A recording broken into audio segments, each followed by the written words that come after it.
It is Monday, June 12th, 2023, and welcome to episode 231 of Fault Lines, the National Security Institute's podcast that gets you quickly up to speed 3 times a week on the national security and foreign policy debates shaking up America. I'm Lester Munson, NSI Senior Fellow, and I'm joined by Jamil Jaffer, NSI's founder and executive director, and also Jessica Jones, NSI's major domo, and also super strong private eye, and Morgan Vigna, another NSI Senior Fellow, whose birthday is today. Happy birthday, Morgan. All right. To celebrate Morgan, we are going to talk about the we're having a four-person podcast. First of all, to celebrate. First of all, we're there's 4 of us for the first time in quite some time. This is a relatively new format, so bear with us, folks. We're going to have some fun. We're going to talk about the Chinese base in Cuba that evidently has been there for quite some time, trying to monitor U.S. communications and other nefarious things. Doing other nefarious things.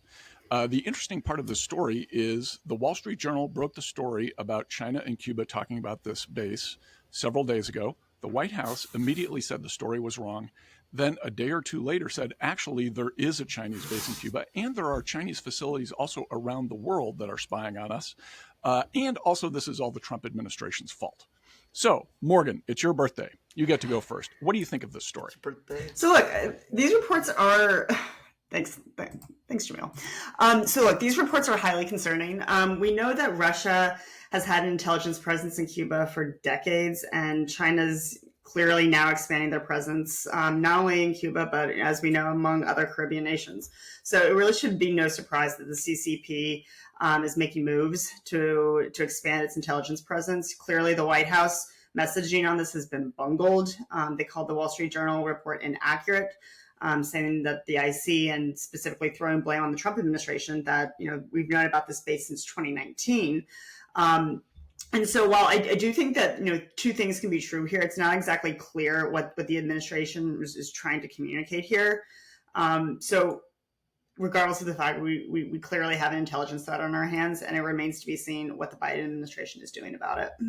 Jones, so, the competition with China is the biggest national security threat the United States faces. The White House seems unable to articulate a message and provide context and articulate a way forward here that makes some sense.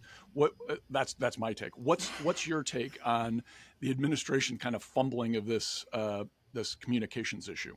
I mean, I totally agree with you and Morgan. It's, not the first time you see the waffling by the administration. You have the American public not sure. Even I'm reading all the stories, trying to piece together the narrative and what's going on and when did we find out at the base and what's occurring there. And it's the same thing that happened with the balloon earlier this year. And poor Antony Blinken just wants to get to Beijing. And every time he's about to get on that plane, it's like it's getting taken back from him, right? With the balloon. And we talked about the same thing with the balloon. What's going on? The administration isn't really, I'm sure.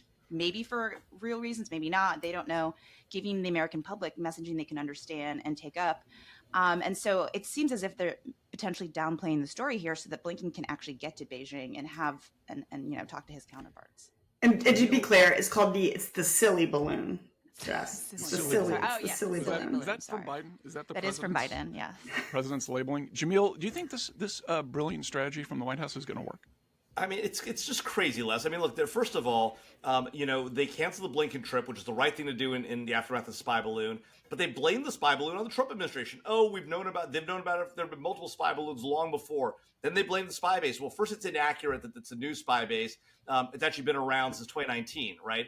And then all the while, President Biden is saying, well, we want to thaw on relations, we want things to get better. He sends Bill Burns secretly to China. He sends Jake Sullivan to Vienna to meet with the Chinese foreign minister or whatever the sort of appropriate title is in China. And then on top of all this, as all this is happening, while he's talking about a thaw, the Chinese are chasing down an American plane over international waters with a fighter jet. They're cutting within 150 yards of an American warship in international waters, transiting the Taiwan Strait. I mean, they're provoking us, and we just want to get Antony Blinken to Beijing, and we want to have a summit with President Xi. I mean, they need to stop acting so weak and get in the game for real. It's pathetic. What about this part of the statement where, first of all, they lie and say the Wall Street Journal story is false. Then they correct. Well, it can be read. Okay, but it was can be read. Very misleading. That was an extraordinarily misleading statement from the White House. Let's call it shorthand, a lie. And then a day or two later, they correct it and stop lying. And then they add in the statement, oh, by the way, China's not where it wants to be on the base in Cuba, implying that the U.S. has taken some sort of steps to make this this program from the Chinese not very successful. Is that a good idea? So I think that's like your interpretation. Yeah. Like I read that more generally as, China's trying to make has efforts on the island. It's not where they want it to be. Not that because the U.S. has done anything to deter, stop, or change action. I don't read it the way you do. I don't know. Well, but here's how I read it. We go from denying it's actually happening to saying actually it is happening, but we're taking steps to make sure it doesn't work very well. It's like the exact opposite. How can we flip back and forth so quickly in just 36 hours?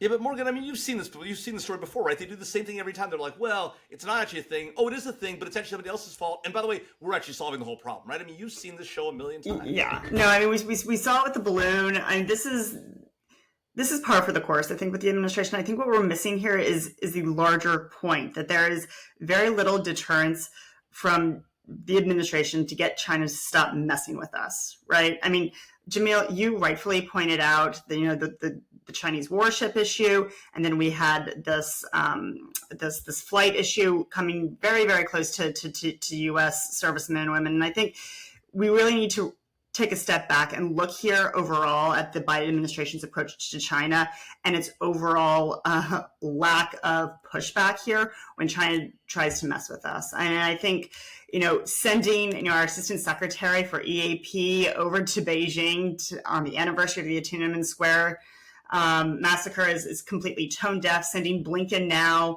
after, he's tried to go again after this whole, after the balloon and then after this Cuba incident. So I just think the administration really needs to take a step back and take a stronger approach when it comes to China and how they're approaching U.S. interests.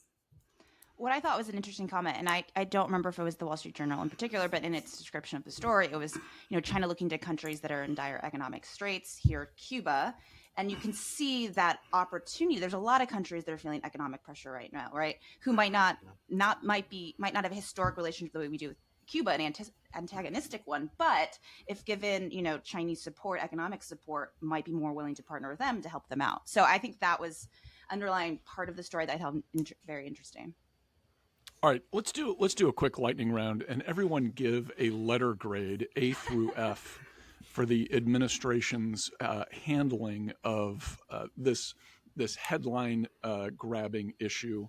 Morgan, happy birthday! You get to go first. I'd say a D, because I want to give them a little bit of ability to come back from the brink of failure.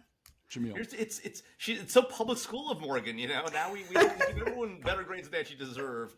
D-. Oh my god. D-. That's not very different than D. Good grief. Yeah. Jones. It's definitely I'm gonna do different. This if we're doing this just kind of in a vacuum, maybe a C. I'll give them a little bit more support. Wow. I give it an F. Wow. I give it an F. Oh god. I give it an F, and I'd even they didn't use Chat GPT for their answers, I don't think. So I guess it could have been worse, but this was horrendous. This is the most important national security issue our country is facing, and the White House can't figure out how to talk about it in public. It's really embarrassing. All right, that's a wrap. Thanks to Gabriel Otis from NSI and Claude Jennings for their help producing today's episode. Please join us again on Wednesday for another episode of Fault Lines, the podcast that gets you smart fast on the national security debates shaking up America. Fault Lines is also now up on YouTube, so check out our podcast video there. And if you like what you heard and saw, don't forget to rate, review, and subscribe wherever you get your podcasts. Morgan, this is your birthday song. It isn't very long.